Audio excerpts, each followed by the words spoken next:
Respected viewers and hello my dear friends, welcome back. সকলোকে স্বাগতম জানাইছো। আজি আলোচনা কৰিম আপাৰ আইডি জেনাৰেট কৰিব লাগে প্ৰতিজন ছাত্ৰ-ছাত্ৰীক। যিমান ছাত্ৰ-ছাত্ৰী আছে প্ৰতিটো স্কুলৰ সকলোৰে আপাৰ আইডি জেনাৰেট কৰিব লাগে, আপাৰ নাম্বাৰ। এটোৰ কাৰণে বহুত ইমিডিয়েট কাম কৰিবলৈ দিছে।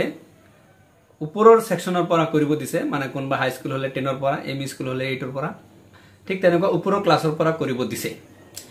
তো বহুতৰ প্ৰশ্ন হৈছে আপাৰ আইডি বা আপাৰ জেনাৰেট কিয় কৰিব লাগে, আৰু হৈছে আপাৰ জেনাৰেট কৰিবলৈ হলে কি কি কৰিব লাগে এই বিষয়ে মই ভিডিও বনাইছো, আপোনালোকে সেই ভিডিও চাই ল'ব। তো আপাৰ আইডি কিয় জেনাৰেট কৰিব লাগে বা এইটো আপাৰ আইডি মানে কিমান দিনৰ ভিতৰত জেনাৰেট কৰিব লাগিব আৰু কেনেকৈ কৰিব লাগিব ইত্যাদি ইত্যাদি কথা আজি এই ভিডিওত আলোচনা কৰিম। সো ভিডিও একেলগে চাব এণ্ড ওৱান ৰিকুৱেষ্ট ইউ, চেনেলটো নতুন হ'লে সাবস্ক্ৰাইব কৰি দিব। সো আহক আলোচনা কৰি লওঁ। প্ৰথম কথা হৈছে আপাৰ মানে হৈছে কি automated permanent academic account registry.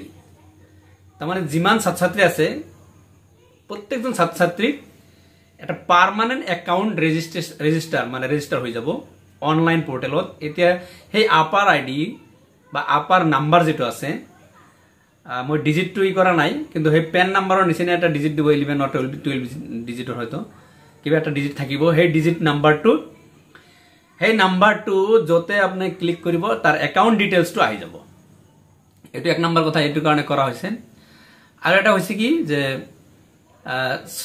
যি স্টুডেন্টজন কিমান দূর পড়াশোনা করিলে তার রেকর্ডটো অনলাইনে থাকি যাব। যদি কোনবা জায়গাত হি গৈ এপ্লাই কৰিব লাগে, এটো ফিউচাৰত হব, যদি কোনবা জায়গাত এপ্লাই কৰিব লাগে তেতিয়াহলে সেই আপাৰ আইডিটো এপ্লাই কৰি দিলেই, যে আপাৰ আইডিৰ দ্বাৰা এপ্লাই কৰি দিলে যিজন যত এপ্লাই কৰিব সেই আপাৰ আইডিটো ক্লিক কৰিলে গম পাব যে এই ছাত্ৰজন বা এই ছাত্ৰীজনী ইমান দূৰ পড়াশোনা কৰিছে, দ্য কোয়ালিফিকেশন অফ স্টুডেন্টস ইমানখিনি। তো এইটো এটা ভাল বস্তু, প্রত্যেকেই কৰিব লাগে। কাৰণ আপনি যদি অৰিজিনাল ডকুমেন্টসখিনি ক্যাৰি কৰে, অৰিজিনাল ডকুমেন্টসখিনি ক্যাৰি কৰিলে কোনোবা জায়গাত হেৰাই যাব পাৰে এপ্লিকেশন কৰাৰ সময়ত। আৰু ভেৰিফাই কৰাৰ সময়তো কিন্তু আপাৰ আইডিৰ পৰাই ভেৰিফাই কৰিব পাৰিব, সেইটো জেনুইন ভেৰিফাই। ডিজি লকাৰ আপোনালোকে জানে, এইটো অনলাইনত যিমান দূৰ সেই ছাত্ৰজন পঢ়া শুনা কৰিব আপাৰ নাম্বাৰটো তাৰ লগে লগে যাব। আৰু লগে লগে যাব মানে ঠিক তাত যদি হায়াৰ ছেকেণ্ডাৰী পাছ কৰে আপাৰ হায়াৰ ছেকেণ্ডাৰীৰ পৰা লৈ যাব, আকৌ ডিগ্ৰী পঢ়ি ভৰ্তি হ'লে আপাৰ নাম্বাৰটো তাতে এড হ'ব।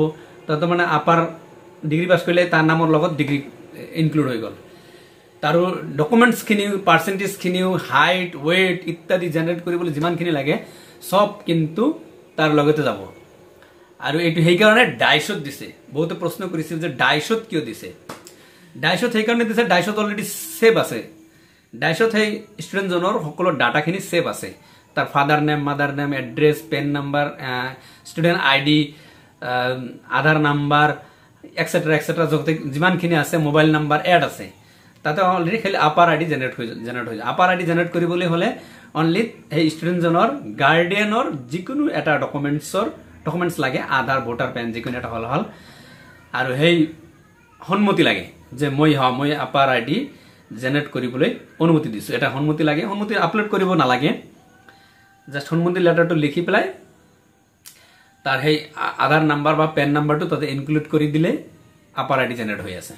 কারণ আজিকালি আপার আধার আর পেন লিঙ্ক আছে, ভোটারও লিঙ্ক আছে, যিকোনো এটা সাবমিট করলে বাকিখিনি বায়োমেট্রিক হিসাবে সব পাই যাব।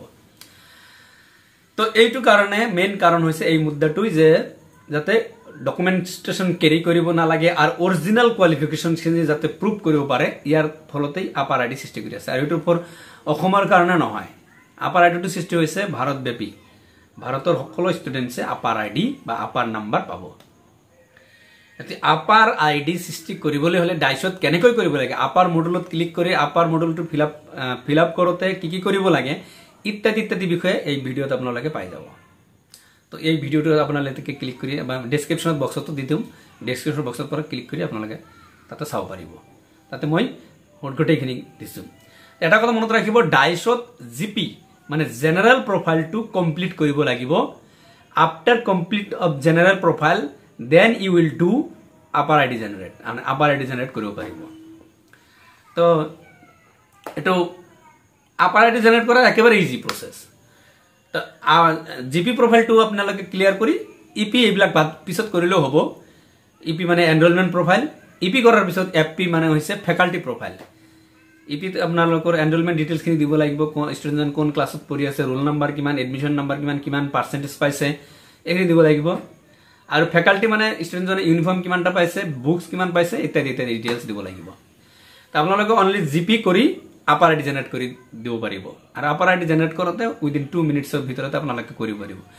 এইটোৱে বহুত মানুহৰ কাৰণে বহুত মানে একচুৱেলি প্ৰপাৰ ইনফৰ্মেশ্যন নথকাৰ কাৰণে এনেকুৱা হৈছে, বহুত মানে হেজিটেশ্যন ফিল কৰি আছে বা বাৰ্ডেন ফিল কৰি আছে যে আমি নোৱাৰিম নেকি। এনেকুৱা একো নহয়, আপোনালোকে এটা ষ্টুডেণ্টৰ কাৰণে 2 পৰা 3 মিনিটৰ সময়তে আপাৰ আইডি জেনেৰেট কৰি দিব পাৰিব। তো আজিৰ যিটো মানে বহুতে প্ৰশ্ন কৰিছিল যে আপাৰ আইডি কিয় জেনেৰেট কৰিব লাগে বা কেনেকৈ কৰিব লাগে। আৰু ডকুমেণ্টছ পাৰ্টিকুলাৰলি আপোনালোকে বহুতকেইটা ডকুমেণ্টছ লিষ্ট আছে, কিন্তু আপোনালোকে কৰিব যে ষ্টুডেণ্ট আধাৰ লগে লগে গাৰ্জেনৰ আধাৰ ল'ব আৰু কিবা ভুল থাকিলে কাৰেকশ্যন কৰিব। আৰু বাকী mother name, father name, date of birth কিন্তু আপুনি নিজেই কাৰেকশ্যন কৰিব পাৰিব। তো ষ্টুডেণ্ট আইডি, ষ্টুডেণ্টৰ কাৰণে ষ্টুডেণ্টৰ আধাৰ কাৰ্ডটো, আৰু গাৰ্ডিয়ানৰ কাৰণে পেৰেণ্টছৰ কাৰণে পেৰেণ্টছৰ যিকোনো এজনৰ এটা আধাৰ কাৰ্ড তাতে ইনক্লুড কৰি দিলে আপাৰ আইডি সৃষ্টি হৈ যাব, আপাৰ জেনেৰেট হৈ যাব। তো আপাৰ জেনেৰেট কৰাৰ লগে লগে কিন্তু তাতে আপোনাৰ সেই ষ্টুডেণ্টজনৰ ওপৰত সেই আপাৰ নাম্বাৰটো কিন্তু আপোনালোকে পাই যাব। আৰু আপাৰ নাম্বাৰটো আপোনালোকে এক্সট্ৰা এটা ৰেজিষ্টাৰ খাতা বনাই ষ্টুডেণ্টজনৰ details, name of student, name of father, name of mother, date of birth, APAAR ID এইটো লিখি ৰাখিব। চ' এইখিনি আছিল আজিৰ আলোচ্য বিষয়বস্তু। কিবা প্ৰব্লেম থাকিলে অৱশ্য কমেণ্ট কৰিব। আপাৰ ডাইচৰ ওপৰত কিবা প্ৰব্লেম থাকিলে কমেণ্ট কৰিব, মই আকৌ সেই আপোনালোকৰ প্ৰব্লেমখিনি এটা ভিডিঅ' আমি ছল্ভ কৰি দিবলৈ চেষ্টা কৰিম। চ' আজিৰ ভিডিঅ'ৰ পৰা বিদায় লৈছোঁ। চেনেলটো নহ'লে ছাবস্ক্ৰাইব কৰি দিব। ভিডিঅ'টো চোৱাৰ কাৰণে ধন্যবাদ। Thank you so' much.